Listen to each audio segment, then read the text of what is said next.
Can you hear me? Yo, I can. It's just it has a little blue dot. So That means that means my account's on overdrive actually. Man, we got one of the sexiest hosts here, you know what I mean? I'm glad I could make it. oh man, we were trembling. We were trembling, Charlie. So glad to. Yeah. Let me send you a code invite. All right. How's everybody doing? I don't you guys can't talk yet. Thank you, Toki. I appreciate that. Charlie, this is the game we like to play. We like to ask questions and they can't answer it. Huh? Oh, okay. Apparently. Okay. That's okay. Coming out hot, a little rude. That's fine. Okay. All right. Go, Toki. I think you're added. Dennis, I'm shooting you an invite.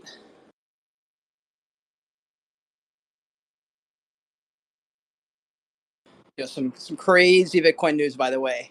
Gabriel's filling me in on some stuff he had found online, some breaking news, even. Really? Pretty exciting stuff, yeah. Dennis, how are you? I'm excellent. Let me grab my Bluetooth headset here in a second, though, and I'll be right back. No, you're good. Take your time. Toki, what's up, dude? How you been? How's everything since old consensus?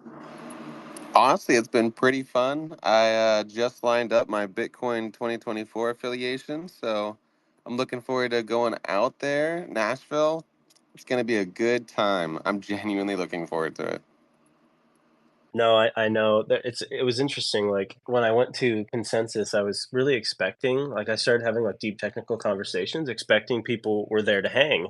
And I was losing people left and right. And I was like, man, I don't know, maybe this is a little different than I had imagined. Like most people didn't know the technical. I would say 90% of the people I talked to did not understand the technical. So I'm excited to go to BTC because it's a lot more specific. There's not much to learn. I mean, you can learn pretty much the deep technicals of Bitcoin. Maybe not all the nascent stuff like oddities, but I mean, 3 days, 4 days. So I think it'll be like a totally different conversation with people kind of hanging. I think you're pretty on par, though, when it does come to conferences like Consensus. They are a rather astute mix of mostly marketing personnel, and then you'll have maybe like one or two tech savvy people within the whole entire group who understand their product to that level. At least that's what it appeared to be. Even when I went to like the larger Hedera Hashgraph one, I can't I can't say that that guy really knew much of anything about Hedera Hashgraph.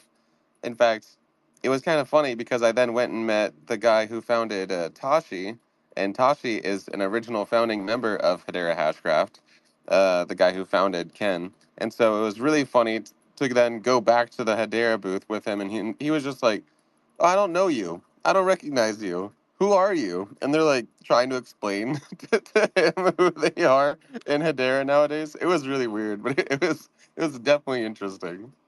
It wasn't Dr. Baird, though, I imagine there, because I've interviewed Dr. Baird and he's very, very intelligent and understands the hash graph from both the technical and operational levels. He's quite astute. So I don't think anybody would make the mistake of assuming that you'd spoken with the founder, Dr. Lehman Baird. I don't think anybody would make the mistake of saying that this is somebody who doesn't understand the technical aspects of it. Most of the people that I've interviewed, like I've interviewed and will continue to interview Charles Hoskinson and other people like that. They're incredibly intelligent. I don't think that you would, um, I would not say that these people do not understand the technical aspects of blockchain or how the stacks work or how how the system works or anything like that. I think that you would be vastly underestimating them to say that. Whoever I did end up speaking to at the Hedera booth, they were definitely newer to the team, and they did not know all the ins and outs as far as what was actually going on with Hedera. Because then I did actually go and meet with the founder and a few other guys, just because I was with Ken at the time. So no, there are some genuinely well spoken and well educated people on blockchain protocol while at Consensus, but there are quite a lot of marketeers. That's not unheard of, especially at these types of conferences. I mean, I feel like most of X is just marketers.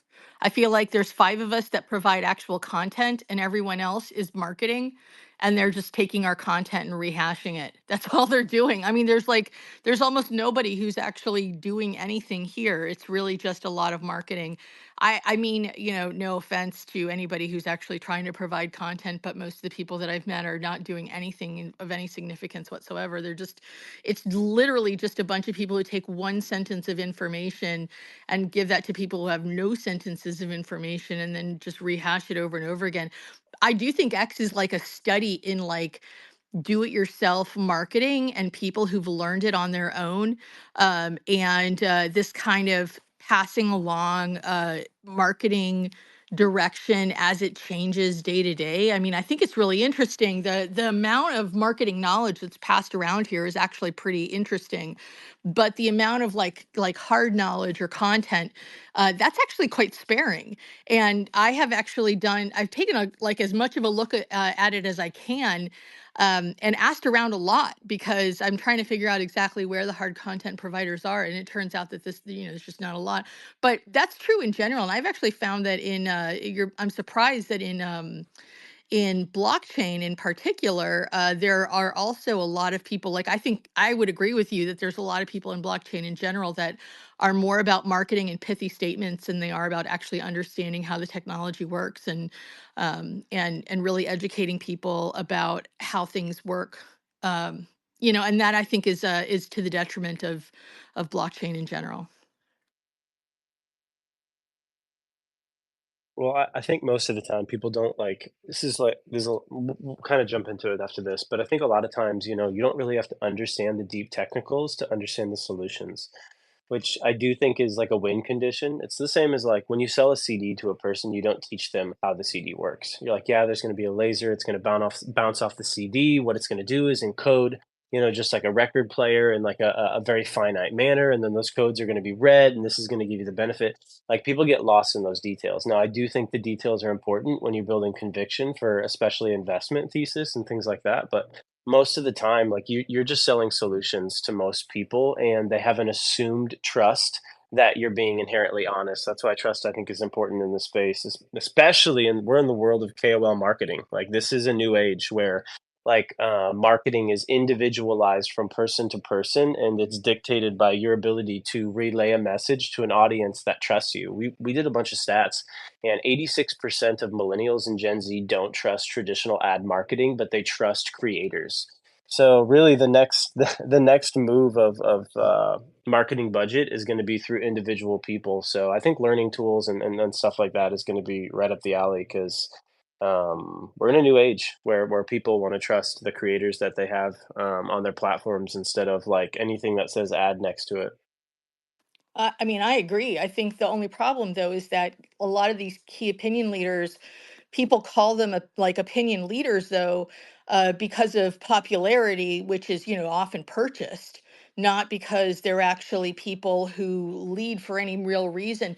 JJ, look, man, you followed me for years, but if you keep throwing up ridiculous emojis, I'm just going to block you, man. I don't really know what the hell you're doing. You're kind of being a total joker right now, but I don't, I'm just going to go ahead and do that because I'm kind of tired of this guy. He's followed me for years and years and years, listening to my content, and you don't really need to listen to my content anymore. Like, that's fine. You don't have to come to my spaces or anything. But anyway, um, but it's true. These key opinion leaders they're not vetted at all, right? There's nothing like what makes them key opinion leaders. They're not opinion leaders because they've earned that place. They have vanity metrics. And the problem is that vanity metrics do nothing to tell you about whether or not that person is accurate, that person has some sort of record behind them. They don't do anything like that. They don't do anything to actually ensure that that opinion leader has earned a leadership position. Remember that a lot of the people who are on here now who are considered key opinion leaders or are leading big spaces, they purchased a lot of their followers, right? Bots were rampant on here and have been, they still are, but they have been for a very long time. And one of the problems with that is that people are using those metrics as some sign that the information that they're sharing is correct. But just like ChatGPT, right, that the information that they're sharing is popular. That's not the same thing as correct. And the biggest issue here is that these key opinion leaders now have also legal responsibilities that they're not taking, seriously, right? A lot of them are operating, in violation of several different agencies. And this is something that, they may get into trouble, they may not, they may get into trouble farther down the line, whatever. But the truth is, who are they to give you information or offer suggestions as to what is right for you? Like, one of the things that bothers me the most are the key opinion leaders on financial information, because most of the people are offering financial advice, but financial advice is extremely personal. What may be a great investment for me may be a terrible investment for you, and we may both be right. So most of these leaders are not actually people who are really skilled in finance and understand where risk lies, and that risk tolerance may vary among different profiles, right? So they don't really understand that saying this is a great investment for everyone. There are no things that are great investments for everyone. You don't understand the resources that someone is dealing with, and what exactly is in front of them now. It may be a good investment at some point, but maybe not right now. So I think that, we have to do a better job at vetting the people that we're listening to. And the fact that we don't right now, part of that is because we're not taught how to vet experts. We don't understand expertise. And truly, it is very difficult to understand what an expert is in any field that is not yours. Like I can tell when a lawyer is an idiot, right? Because I'm a lawyer and I know, where the idiocy kind of lies, and how, like, what people who know what they're talking about generally sound like and who they are. But when I go to the doctor, I'm the same as everyone else, right? Like, here, please be able to fix me and don't kill me in the process. I don't know who knows what they're talking about and who doesn't. And I'm in the same boat as everyone else. We don't have any natural way of being able to vet experts. And there's no universal rubric for determining knowledge experts. So we're all kind of running on some sort of like, well, what could I use? That's some sort of short list for knowledge experts. And we've chosen vanity metrics, and they're terrible for that. So I'm actually caught, like, I try to urge caution with the key opinion leaders, because it takes advantage of our need to shortcut understanding something. And I prefer, like, other methods of trying to figure out what works. Yeah, no, absolutely. I can kind of understand that. I think the idea was that success leaves clues, and people kind of want to follow success when it comes to that. So I think this is a good segue, kind of getting into some of these subjects. So some of the things that are kind of interesting across the ecosystem right now. Um, one second. Is we've got Donald Trump obviously meeting with all the mining executives and looking to bring mining into the United States, which I think is extremely important. Because whoever ends up holding a real asset, we got off the gold standard a long time ago, and I think one thing that's interesting is like we don't know any of the gold reserves in the United States right now. Like, it's completely ambiguous to us, so there's issues. So it's like, okay, we don't actually know how many hard and real assets we own, and even stocks to some extent are fugazi in a system that's crashing and falling apart. So I'm interested, Dennis, what your opinion is on Donald Trump meeting with, miners, kind of opening that relationship up, and even like POTUS going as far as now looking to accept Bitcoin. I know he kind of reneged it and came back on that, but it seems like each party crypto has become almost a single issue vote for a lot of people, which maybe they wouldn't have considered it a while ago, but for some reason it kind of came in that way. And so, kind of interested on your opinion in the climate of what's going on with, Donald Trump meeting with miners and, POTUS and all this stuff kind of moving around so far. Yeah, it's a great question. And by the way, can you hear me? I've got my new mic. I should say my old mic back. Back from my podcasting days. Yeah, it sounds really good. Great, great. Hey, well, thank you again for having me back. Always good to be here and chatting about these conversations. What are we doing? Have we been doing this weekly now? Is that where we're at, Charlie? We're like, I think this is the most back-to-back weeks I've been in like an actual spaces for a long Yeah, time. yeah. We're pretty close to weekly. We took a couple weeks off, but it's been weekly so far. Yes, sir. Well, I think it's a great idea in this current environment we're in, where we're 5 months out from the presidential election. Yes, 5 months out. I know it sounds crazy, from the world choosing the most powerful man on the planet, and it's going to be an interesting one, that's for sure. You know, Donald Trump coming out swinging, trying to take advantage of this crypto single issue voter, Bitcoin single issue voter class. And to be honest, you know, I had a question. You know, Scott Melker had me on his podcast earlier today, and he was asking me like, you know, all about like what's going on in this space. Like, is this a net positive? And ultimately, like, it doesn't really matter where you lie. If you're pro Bitcoin, or you're pro crypto, and whether or not you believe it's important for lawmakers to be totally fully orange pilled on this issue before they start talking about it. And it doesn't really matter whether you like Trump or you don't like Trump. You could hate Trump. Like, you could literally think Trump is the worst person on the planet. But at the end of the day, Trump is the number one leading candidate in the presidential race right now, according to betting markets.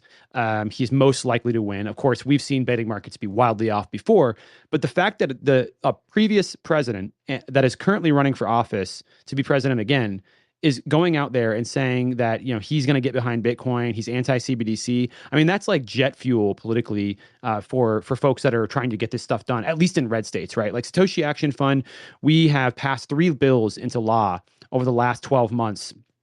We've been very, very effective in trying to protect the right to mine, protect self-custody, protect nodes, protect your ability to really just own and operate and use this technology, because we were fearful for a long time that the federal government was going to come crashing down. I was fearful that the federal government was going to come crashing down on us and be able and take away our ability to access this technology. I think it was only like 4 or 5 years ago when people were saying there's no way that the United States would ever adopt this technology. There's no way that they would ever allow it to exist. It's way too contradictory to their power structure. But time and time again, those people that have been doubtful of who would be interested in supporting Bitcoin have been proven wrong. And they're just proven wrong here again, right? Like, you have literally a previous president running for office to be president again, saying that he's meeting with Bitcoin miners and he's looking forward to helping them expand. Some of these Bitcoin miners, like CleanSpark, big fan of CleanSpark, big fan of Matt Schultz over there and Zach Bradford and the team, and as well as my main man over there, Isaac. I'm going to be visiting them in Vegas here soon at WDMS. But you know, the fact that he's saying, "I love what you're doing," like, it could be total bullshit. But at the end of the day, it's a strong signal that this is an audience and this is an industry and this is a crowd that needs to be paid attention to, and that we not only are a loud vocal voice on the internet, but we have a lot of money and we're growing, and not only in our resources, but our ranks, and it's going to continue to do so for a long time. So very excited about where we are. I'm a guy from Portland, Oregon, so, you know, I'm not the kind of guy that wakes up in the morning and thinks about how to get the MAGA agenda done. But ultimately, we do see this as a big value. I think I even have friends here in Portland, hyper progressives, you know, blue-haired, your stereotypical blue-haired liberal, right? Coming up to me and saying for the first time in their life that they agree with Donald Trump instead of Joe Biden, which is, all, to be honest, it's unfortunate. And if you look around, I don't know if everybody in this room knows me and knows my background and what I do, but I have spent a considerable amount of time trying to orange pill Democrats on this issue, everything from local leaders to U.S. senators, even like attorney generals, as well. So I want to see Democrats absorb this issue, and I want to see them lead on this issue just as much as Republicans are. But I think that, you know, sort of sitting around and waiting on the sidelines is just not something that we can do. We need to keep pushing as hard as we can to make sure that our fellow Democrats and progressives, you know, we're all Americans at the end of the day, but that we all understand the value of this technology. So I'm on a little bit of a soapbox to this you know, this afternoon, this evening for some of you, but I just thought that, you know, it was important to highlight just what a big moment this is in transitioning. A lot of other things that we can talk about, but I think that's obviously the one that people want to hear about the most. Yeah, absolutely, Dennis. We really appreciate what you're doing. I'm Gabriel, you know, a resident Bitcoiner, you could say, in the Wolf ecosystem. I've been following up with these recent headlines and breaking news, and I really wanted to hear your take on, I don't know if you've heard about Thomas Massey, the representative from Kentucky. Today, there was some breaking news that he has introduced a bill to abolish or to ban the Federal Reserve and put the United States on a Bitcoin standard.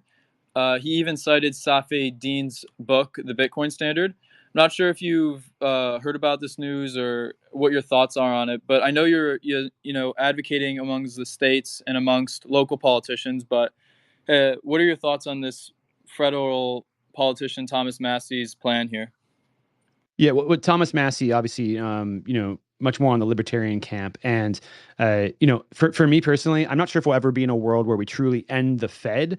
But the concept, the idea though that there's competition now for money. There's competition for monetary policy is a real thing, and I don't think that's going to go away. And I think long term we will probably see a world where federal banking policy, monetary policy becomes much more conservative or is much more intelligent about their long term decisions because of the existence of Bitcoin. Now that being said, I find it particularly exciting that Thomas Massie introduced this bill, even though it's not necessarily something I'm ranting and raving about, because just almost exactly a year, down to like within a week, a year ago, I led a group of people that hand delivered a copy of the Bitcoin standard to every single congressional office in Washington, D.C. And it is very apparent now that at least one person has read that book. I put it in a tweet up top if people want to see.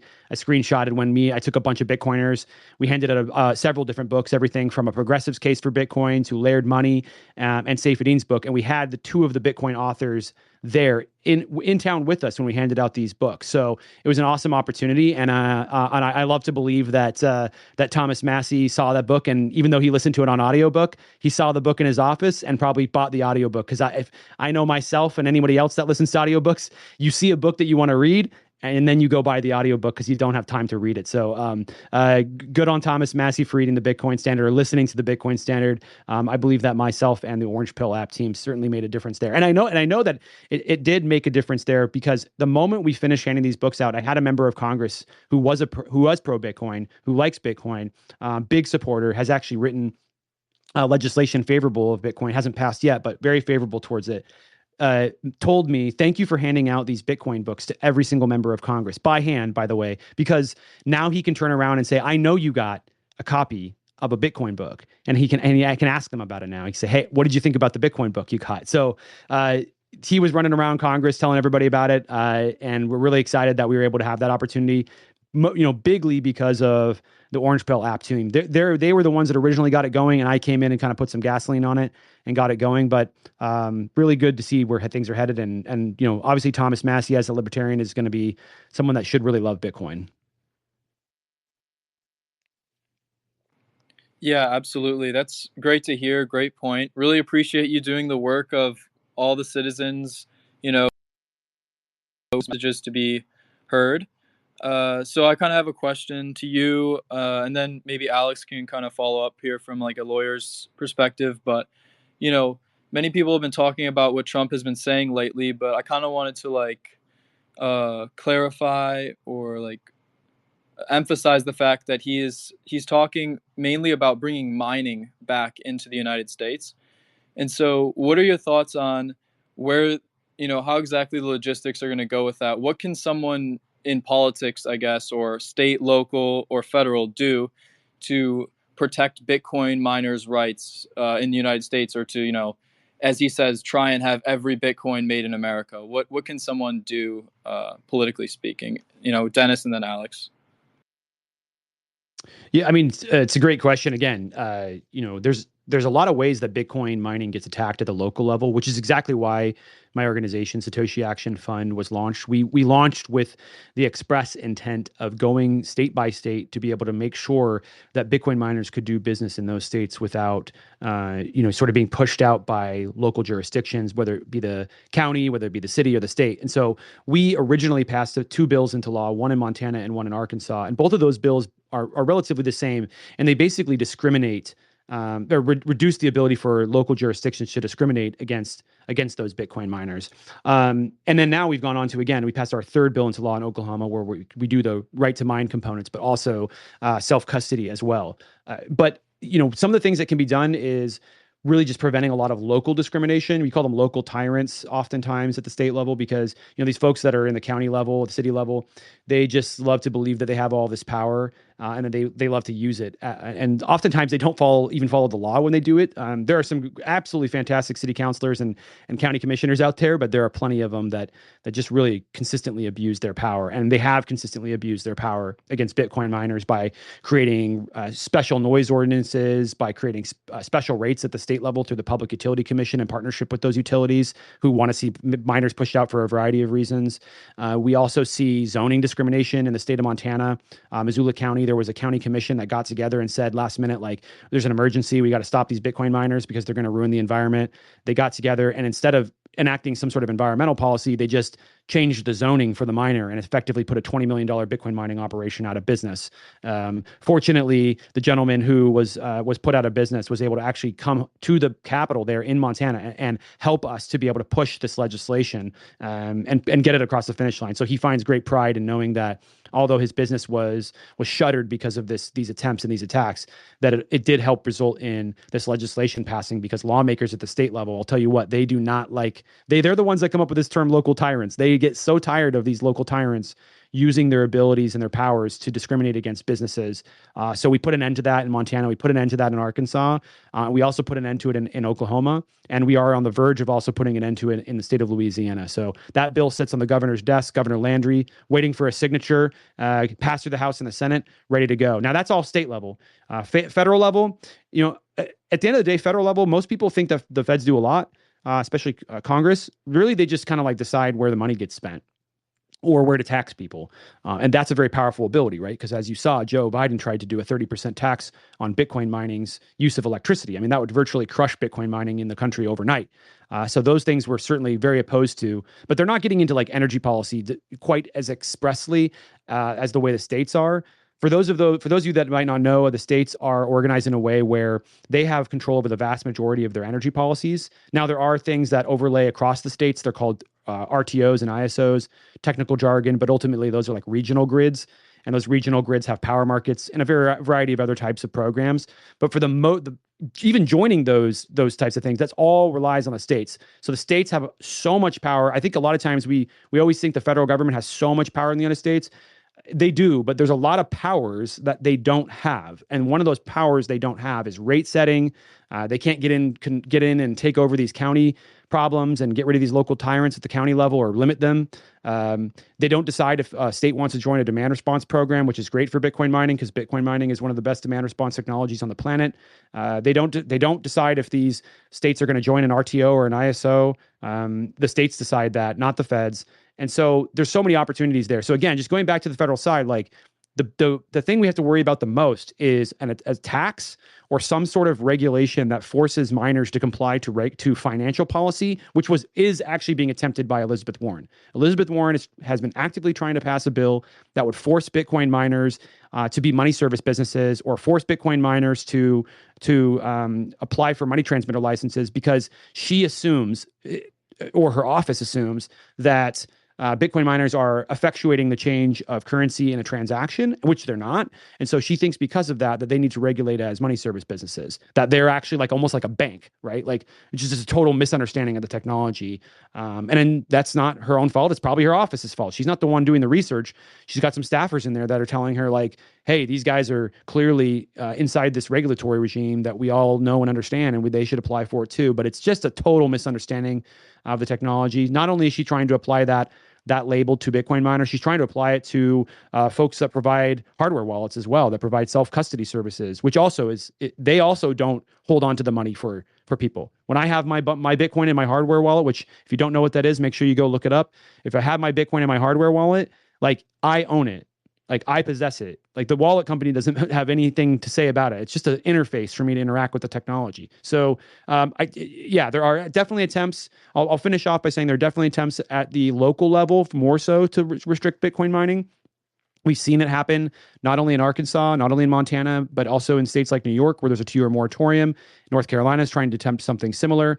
But there is attempts at the federal level, but they just aren't really that successful, because we have such great advocates, I think, now at the federal level. Like Senator Lummis is an incredible advocate for the technology. She's been a stalwart in standing up to defend us. And in Washington D.C., you really need those champions who are willing to stand up for an issue, because you're going to be lost and you're going to be beat around. Washington D.C. is a tough place to be if you don't have a champion. So really, we're so lucky to have Senator Lummis and a few others as well that have stepped up to the plate.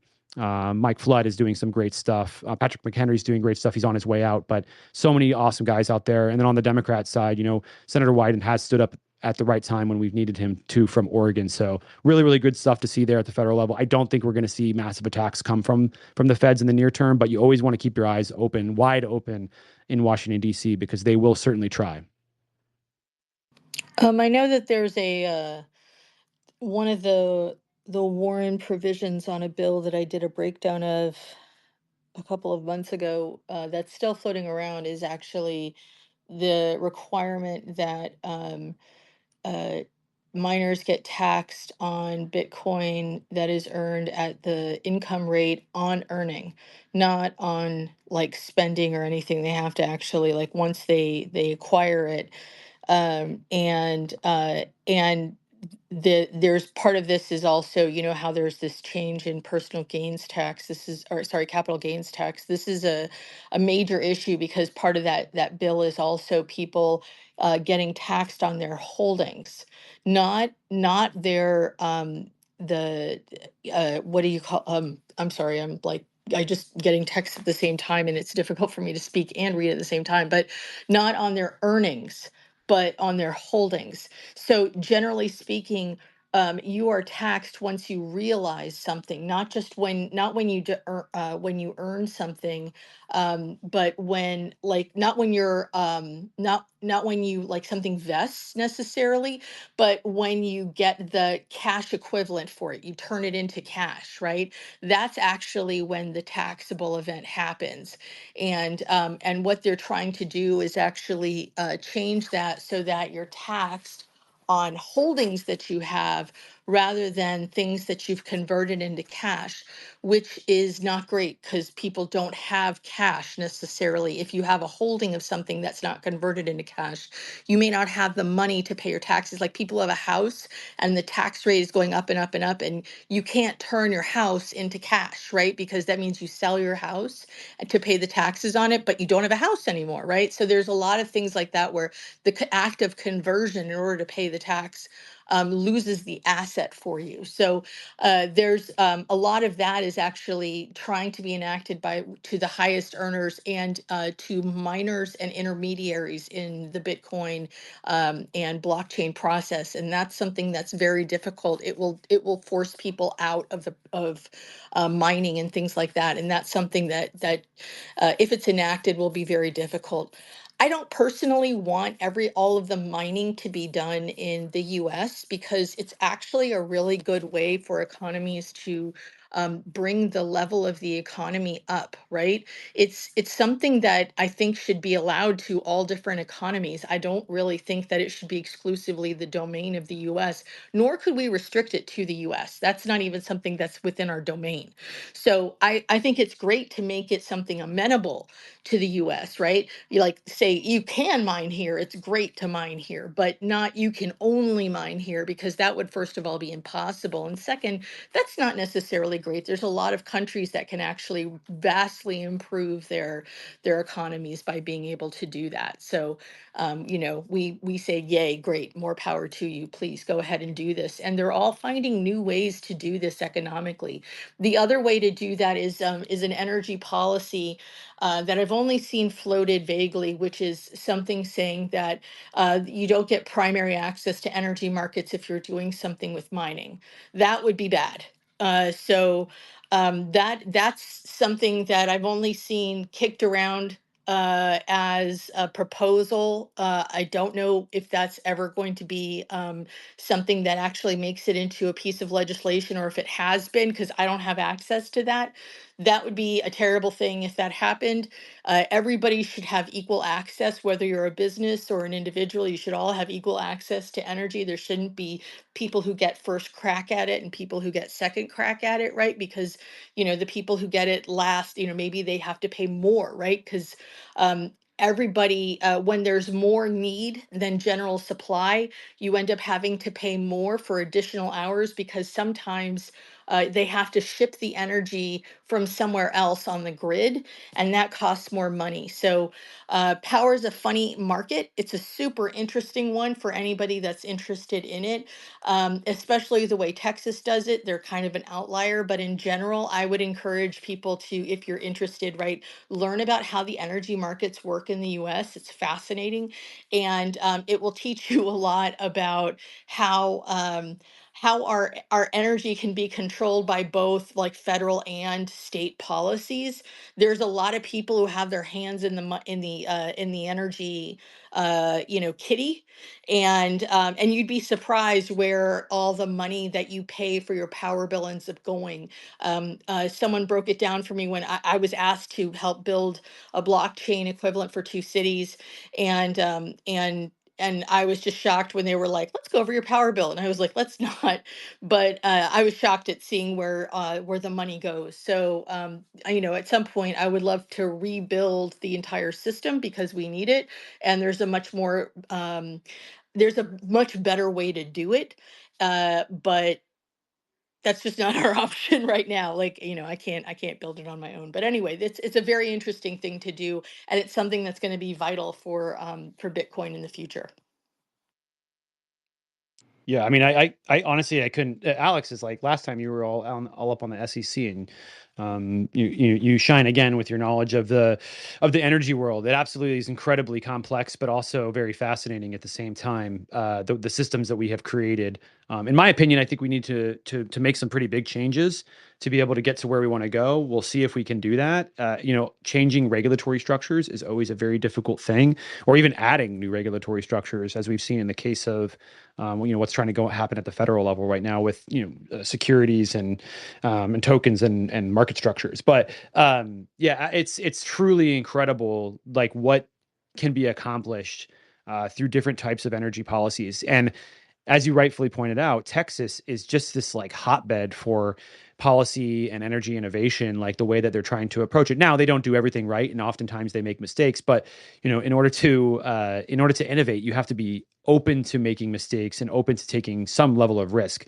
The vast majority of energy policymakers, I should say, in the world they avoid risk at all costs, which can be a dangerous way to approach any type of technology, because you ultimately end up in a world where there's so many regulations and controls that you don't make progress, you don't move forward. And our energy systems really haven't made any progress for quite some time. You did see some pretty good movement for a little while with deregulation, and you have seen some of these power markets open up. I think predominantly because you see wind and solar really relies on these power markets quite excessively. Any sort of intermittent energy really likes when there's a power market around to sell in and out of.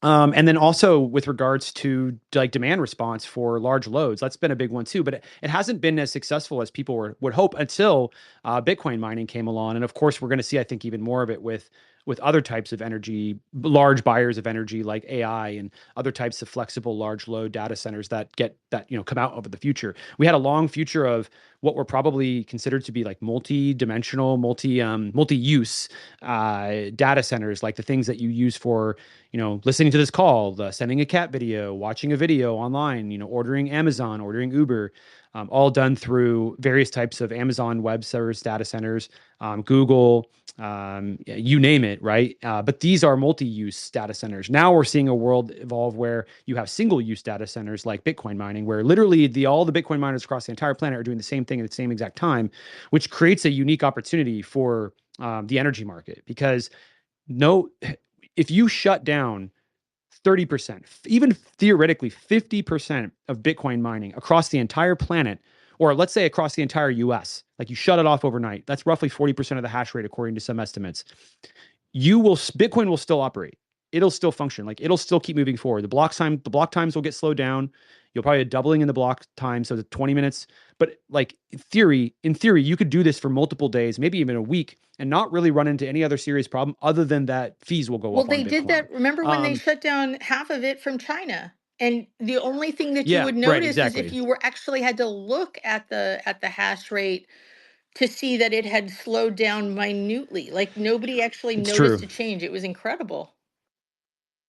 Yeah, that's right. And it was, able to keep moving on despite this large downward pressure on hash rate. And then also with a more recent event, which I think is more important for the understanding the power of Bitcoin mining and why the hell Dennis Porter and all these other, crazy advocates for Bitcoin mining would like go work overtime to convince lawmakers of its potential. This is a story that really highlights the value that this technology can provide to our grids and our energy system. So, in what was it, 2021, Winter Storm Uri came through. It pummeled Texas. It was a polar vortex. They weren't ready for it. And a lot of their infrastructure, electrical infrastructure, ended up failing. Generators, as like large, generation facilities, whether they be gas, I think they're predominantly gas, in fact, in the state when this happened, they were like shutting down. They're powering down because they couldn't manage the operations during these extremely frigid temperatures, which they didn't weatherize for. And so a bunch of people ended up dying, like 700 people ended up dying in the state of Texas, which is crazy because they had statewide blackouts. They almost had a total system-wide outage, which is like the absolute worst case scenario for a grid. You do not want that. Look it up. I won't tell you more about it, but it's much worse than just a traditional blackout. So what happens? 2021, you have this horrible weather event, knocks their teeth out, and people are literally dying, and billions of dollars in damage is done. 2021, that storm rolls through. Shortly later after that, China bans Bitcoin mining, and all of this Bitcoin mining now is looking for a new home. And many people, including some of my friends, reached out to the Bitcoin miners like, you got to come to Texas. Like, look at these programs, look at this opportunity. You got to be here. Like, you can balance the grid. You get paid to do it. Like, you can reduce your energy costs by helping the grid reduce its cost to deliver power. And so a bunch of them moved into Texas. A large swath of miners moved there. What happens is they plug in, they start signing up for these services, and then about a few months, 4 to 5 months later, Texas actually comes out with its winter resource survey. They survey all the resources on the grid. That can mean generation, that can mean loads that are able to participate in balancing the grid. And they had this new thing called large flexible load. They had 1.7 gigawatts. It's Bitcoin mining. 100% of that is Bitcoin mining. I don't even think there is anybody in the large flexible load category in the state of Texas in their ERCOT energy system that is not a Bitcoin miner. And so they put this report out. So odd. Right after they put the report out, 1 month later, another huge winter storm rolls down through Texas, Winter Storm Elliott. It's almost identical in the way that it smashes into the state, previous to the other one, except this time they had several more tools in their tool basket, including Bitcoin mining. I'm not going to say this was 100% like a Bitcoin mining story, but it played a very significant part in this process. So what happens? Winter storm hits them in the face. Things start tripping offline again, looking like it's going to be another bad one. And out of nowhere, the Bitcoin miners are like, you know what? We're ready, willing, and able to shut down, wind down, not use any of our power, return 1.7 gigawatts to the ERCOT energy system to make sure that people can heat their homes, to make sure that the school buses are able to operate, that all the electric cars are able to operate, that people can still, use their electric stove inside their home. They can use their electric furnaces to stay warm, keep their water warm. We'll turn our power off. And just so people know, to keep it in context, 1.7 gigawatts of power, that is an incredible amount of power. That is enough power to heat 1.7 million small homes. That's enough power to energize 320 large hospitals. So this is not some like you turning and flicking off your light switch on and off. Like, that's not going to do shit. Excuse my language.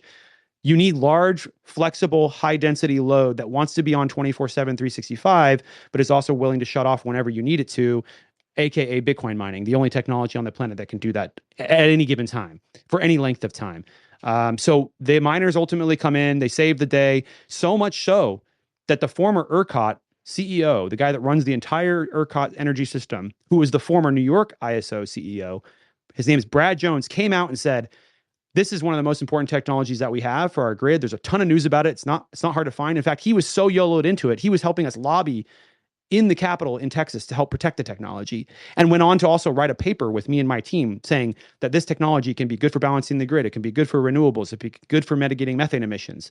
I always get frustrated when people are like, oh, this technology, it's not that great. You're so far off the mark that you couldn't possibly be more wrong about what is the most powerful energy tool that we have in our toolbox for the 21st century. So I have to get going, but I mean, the stories about people about what's been done with Bitcoin mining. Now, this is before, I don't know how, like when everybody had to use layers and layers of ASICs, how much this has worked, but I know earlier on, there were people, I don't know if how many people know this about how like the projects work when you're in like, when you're, yeah, hold on one second, when you're in like government, have when you're in government housing, one of the things that's paid, you have a fixed payment for energy. And I know there were a number of people who were mining in the projects. And what did they do? It allowed them to actually like make money. Like they did not have other sources of income, but because they had fixed energy prices, they were able to mine. Like it's incredible what like ingenuity gets you pretty far. And this was just a method that people had. Look, I'm not going to comment on legality or whatever. I don't know that it's legal. I don't know that it's actually not. But I do know that there were a number of people who'd actually formed a group that educated one another in the city of Chicago on how to mine Bitcoin in order to, using the benefit of prepaid energy, basically, and Section 8 housing, and were able to actually earn money that way so they could get out of that housing, which I thought was phenomenal. That was like an incredible thing. And I applaud that kind of stuff. I think, you know what, you're using the resources that you have to do what you can to better the life for yourself and your kids. Great, go do that. I'm all for it. The thing I wanted to say though about the bill is I'm personally like, so the problem with the way the bill is worded, just from what I've seen, is that it focuses a lot on what happened with Congress during COVID, and that's actually not the biggest problem with the Fed, right? It talks about Fed policy during COVID. That is not the issue. The biggest issue that we saw from the Fed, because that policy, remember, was something that was from a bill that was signed by the president. That's not the Fed, right? The Fed's issue was during 2008 with the payouts to all the insurance companies, et cetera, and that testimony from Bill Bernanke. That is the thing that that's when we found out that the Fed can actually just assign billions of dollars to various accounts without going through Congress. That is something that's where it goes off the rails, right? In my opinion, because that is not money that is allocated according to congressional power or according to presidential power, because remember, it's a federal agency under the president, so it's under that executive branch, but it's not, that's not an assigned power. The fact that they actually gave money to AIG, like hundreds of millions of dollars, by literally assigning it to their account is super problematic. The other thing that we found out was that they were forgiving debt without that money coming back to the taxpayers who had paid that debt, right? So we were the ones that funded this money. The money went back to the Fed with interest, but where did the interest go? Those are the questions that, that's the policy that's questionable, right? Not necessarily the policy of what happened during COVID, because that wasn't actually the Fed's policy. That's presidential policy. So we have, like, when it's not correct, we lose credibility. It has to be correct. And I'm not actually against the Fed. Like, look, if they're just going to deal with the dollar, that's fine. I just want to have a competing currency with the dollar, and that makes both currencies better, right? That's fundamentally capitalist. We should all be supporting that. That's something where, look, if something goes wrong with fiat, we all have a place to go. Immediately, we can switch over. And then if fiat suddenly becomes way more desirable, or banks say, hey, we're actually going to pay you for the money that we use of yours to make more money, we're going to give you some of that interest, maybe I'll consider not despising banks anymore. Like, that's something I might consider at some point if they actually make it something that is desirable for me. But again, they'd have to compete for my dollars, which is the same thing that, an alternative would have to do. We want them to compete. That's actually something that makes both economies much stronger. And if it's an alternative that works in multiple countries, that doesn't hurt anybody. It helps other countries as well. That just means that there's an alternative. It's safer for all the people within that country because they have an alternative in case policy goes wrong. And that means that countries are able to be more innovative with their economic policies. They say they don't want to do anything creative. They can't afford to help the people that are less fortunate because it might destroy the entire economic structure. Well, if you have another place to go, then you can be more innovative. So maybe people will develop more innovative economic structures. Maybe we'll be able to, help more people. Maybe economies will serve entire populations this way. I don't know, but I have higher hopes when we have an alternative that's saying, look, we're going to try it if you're not going to try it. Oh, well, all the money is going to leave you if you don't try it. So you should probably try it too. So anyway, I appreciate the space. This has actually been really fun. Toki, you've been so patient. I really appreciate it. And I'm going to step off now, but I love this space. So I'll talk to you guys later. Alex, great to talk to you again.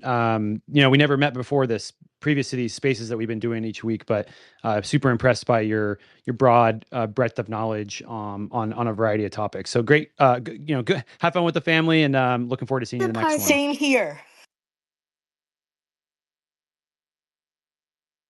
Yeah, just to kind of continue, and then I'd love to get others' input on these things. And honestly, I'm always down to answer some questions if anybody wants to come up and chat. But yeah, I kind of said it earlier. I agree with Alex when it comes to monetary policy. I don't think Bitcoin eliminates the dollar. I don't think Bitcoin eliminates fiat anytime soon. I think that what it does is it creates a reflection. It creates this mirror that we can see what's happening more accurately because you simply cannot debase Bitcoin. For those of you that are in this room that don't know it, Bitcoin has a finite supply, 21 million. It can never be changed, no matter how hard you try. And so that's a really important thing because now people can plan around that existence. They can plan around that reality. Today, you have no idea how much dollars are going to be printed. In fact, you probably don't even have a way to audit that. I don't think the Fed has been audited since it existed.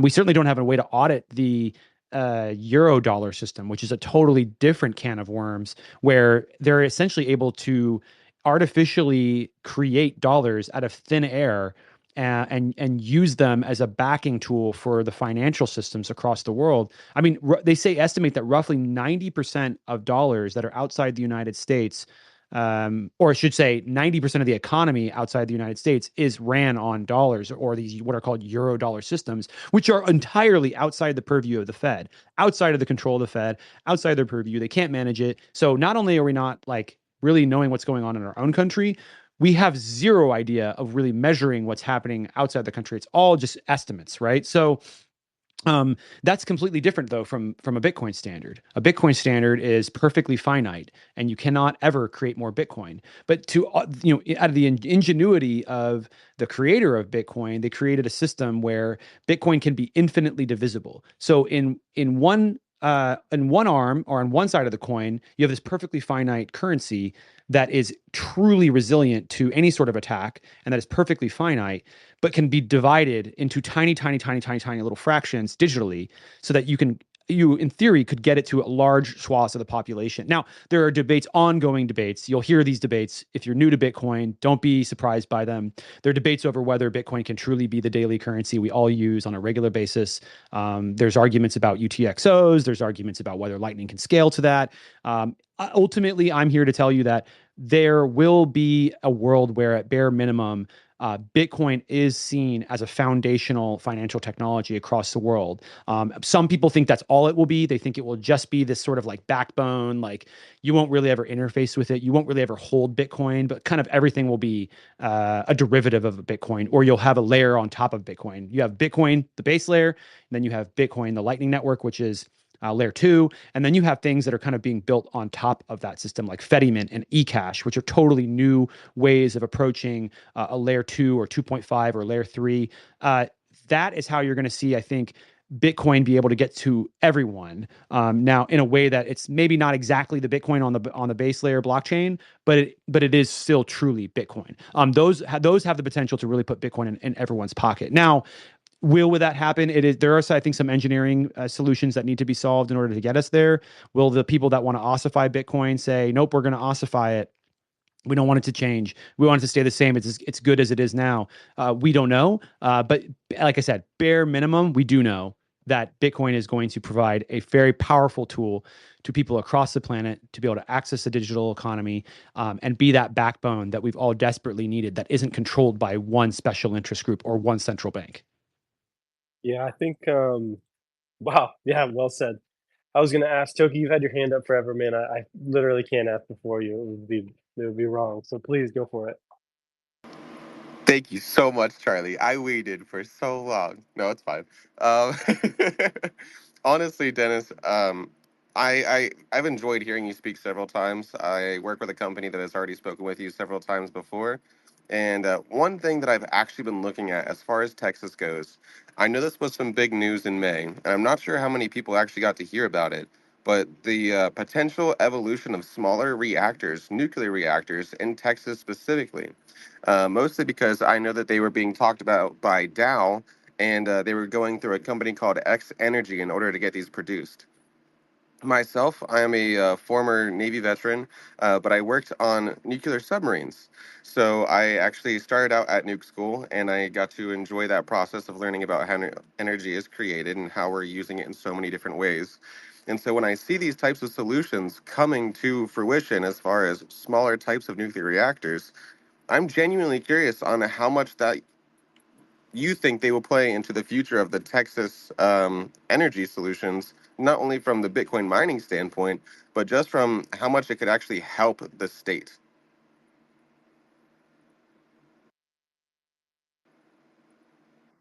Yeah, I'm a huge yeah, thank you for coming up and thank you for your service. I am a very, very big fan of nuclear. I don't think you will find very many people in the space, although there are some that are, but there's not very many people that are like in the position that I'm in that are as pro nuclear as I am. Now, I am definitely one of those guys. Like I'm not in a holy war to take out anybody's energy, but I do believe, I'm not trying to, I'm not in a holy war to go after oil and gas. I'm not in a holy war to go after green energy because some people think wind and solar are bad. I have my opinion, strong opinions about both, but it's not like where I spend my time. But I do spend time advocating for nuclear. I think that if we want to get where we know we need to be and where we want to be in order to be a leader on AI and a leader on Bitcoin mining and other types of large load data centers that are going to be important not only for national security but for economic output, that we need way, way, way more energy. And the only way that I can guarantee you that you can bring pretty much everybody to the table, all sides to the table, is through nuclear. Obviously there are very big problems with nuclear. There are big regulatory problems, but I think that the SMR world or next gen nuclear technology will certainly play a part in helping us to get to the next phase. I think that they're important technologies. I think that we should definitely be leaning into what is 100% carbon free baseload energy provided to you by future technology that we should have adopted like 50 years ago. And that SMR is given opportunity. I think they're bringing in a lot of capital. It's TBD on whether they will get to where the SMR people are pitching them to go. I'm very hopeful. I love the concepts, and oftentimes SMRs reduce if they can get where they need to go with the manufacturing side of things. Like SMRs will help us reduce the amount of space that we need, the amount of water that we need to be able to drop an SMR, which is a small modular reactor, in somewhere. And you can also daisy chain these things together. So they are absolutely potentially a really big game changer for nuclear. Now, that being said, we need to remember not to forget traditional nuclear. This is not like, oh, we have this new thing now. Like we don't like the old one. We don't like the firstborn kid, right? Everyone ever know those families where like they have their first kid and they like totally screw them up, and they have all this bad experiences, and then like the next kid comes and like those kids in the future are all like great, and the parents like sorry, we screwed you up. Like, no, that's not the situation here. Like the nuclear is going to be the trad nuclear, as you want to call it, is going to be around for a long time, and there's a lot of things that we can learn from traditional nuclear, and also we can just build much bigger.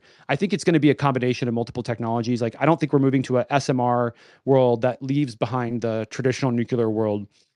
But we will see a lot of investment, I think, into SMRs. I mean, look at Bill Gates; he's YOLOing into it, and that I think is really going to be the big pressure we see. It's not just the Bitcoin mining; it's really the just in general the tech world and the data center world needs so much more. Dude, I was talking to somebody today.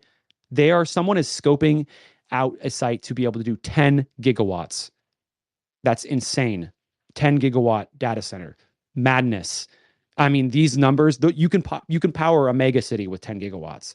But this is the world that we're headed towards. And that those data centers, because they need all that power, they're creating this massive incentive for people to build more and more and more power. I mean, look at ERCOT. They just put out a report.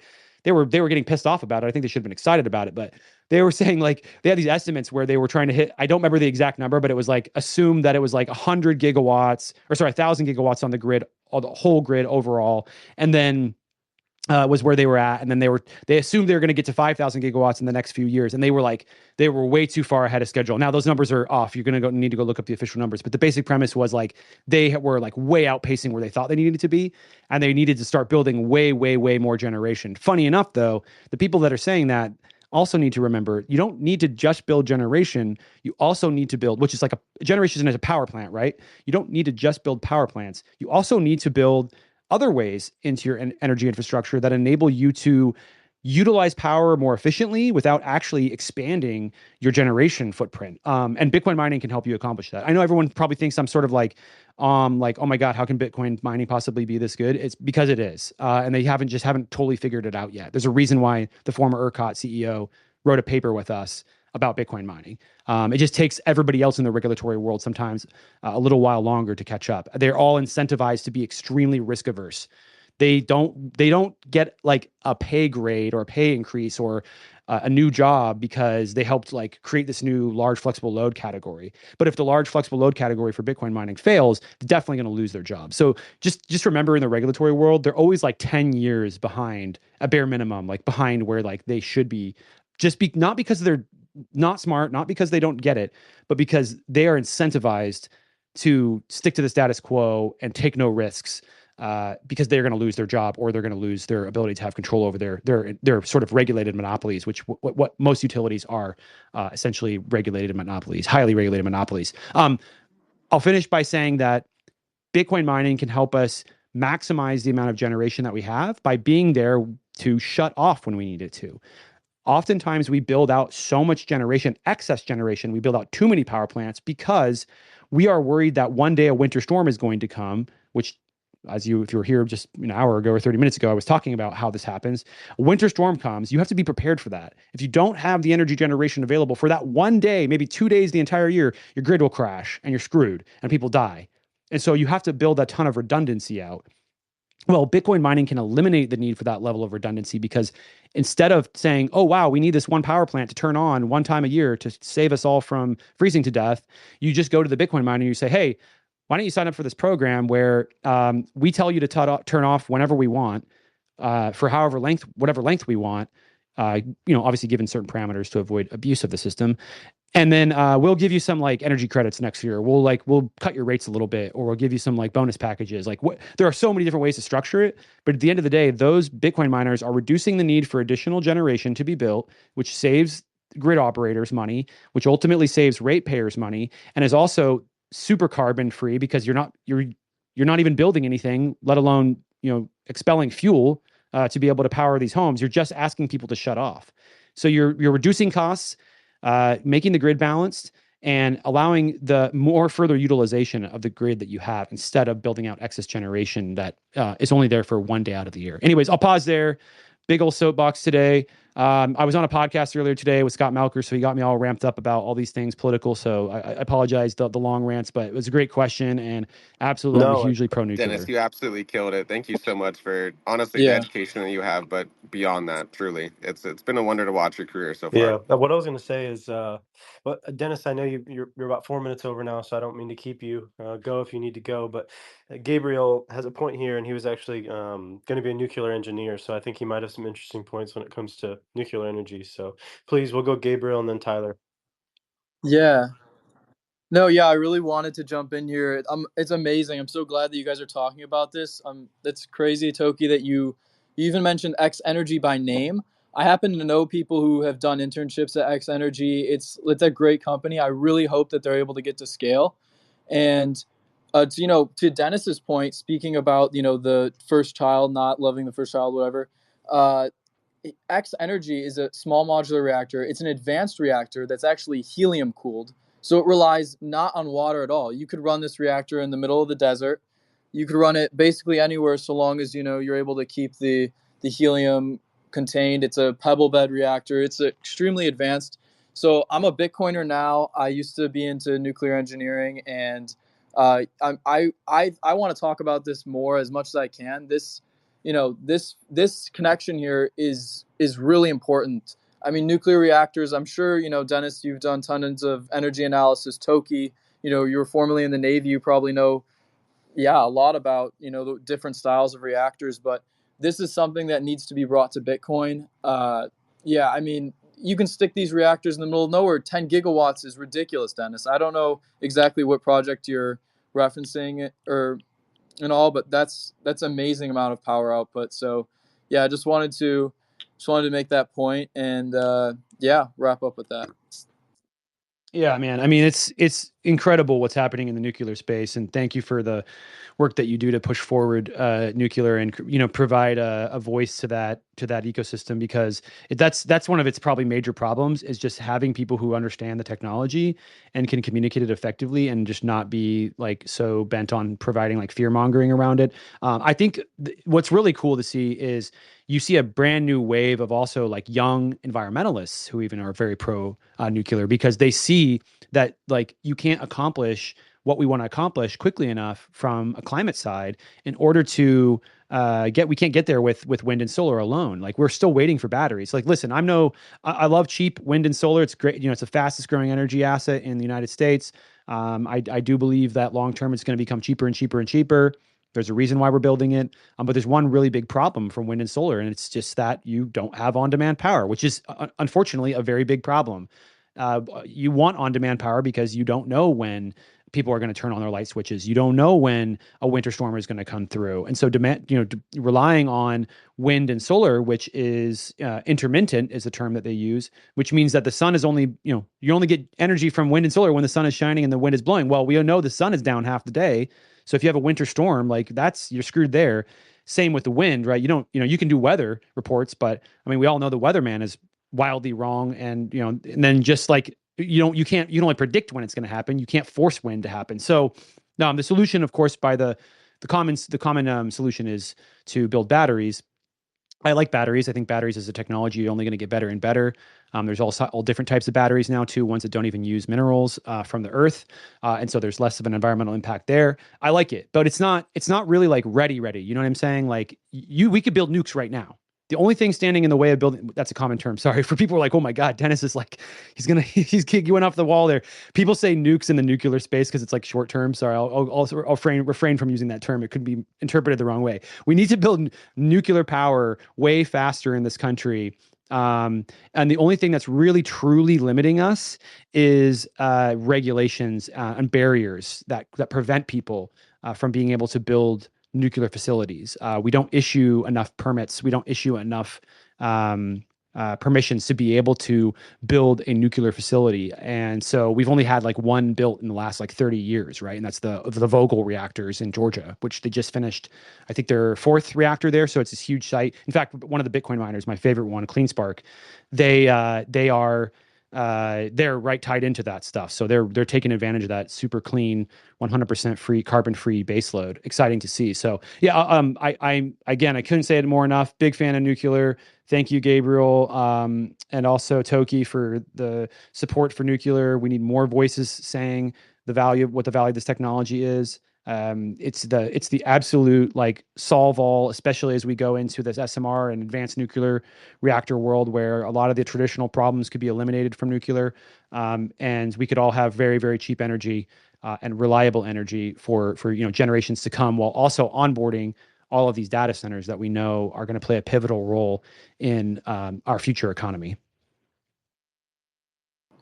Yeah, absolutely. Thank you for what you're doing in Bitcoin. I mean, I'm not sure if you have much more time, but I could talk about Bitcoin and nuclear for like hours on end. It's so important, And these two technologies, I think, really could usher in a new era because it's hard, verifiable work that is important, right? And that is derived from energy. So, yeah, thank you. And I'll pass it to, I guess, Dennis, yeah, or Charlie. I think Dennis had to go with the quickness. Um, so anyway, yeah. Thank you guys so much. I appreciate it, Tyler. I didn't know if you had your hand up. I didn't know if you had any closing statements about Yeah, it. no, it's all good. I had a question for him, but I'm gonna catch him on the next one.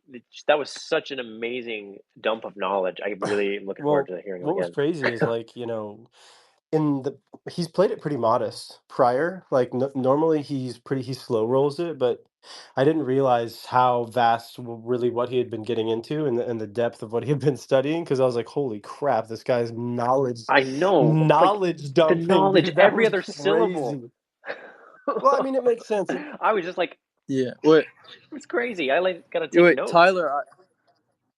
Wait, yeah, I was curious, Tyler. Do you have any take on what he was talking about with the euro dollar and the obfuscation of that? I Oh was gonna man, ask about that, but I was like, Tyler yeah. knows. I mean, I don't want to take us too Give down. us a take on that. Yeah, like real quick, I was actually wanting to comment on that and also talk about nation states' interests in terms of hyper Bitcoinization because when he brought up the euro dollar thing, basically what he's referring to is this ability for firms outside of the US to create a dollar denominated liability where essentially you have these contracts between different parties that are used to settle liabilities in dollars.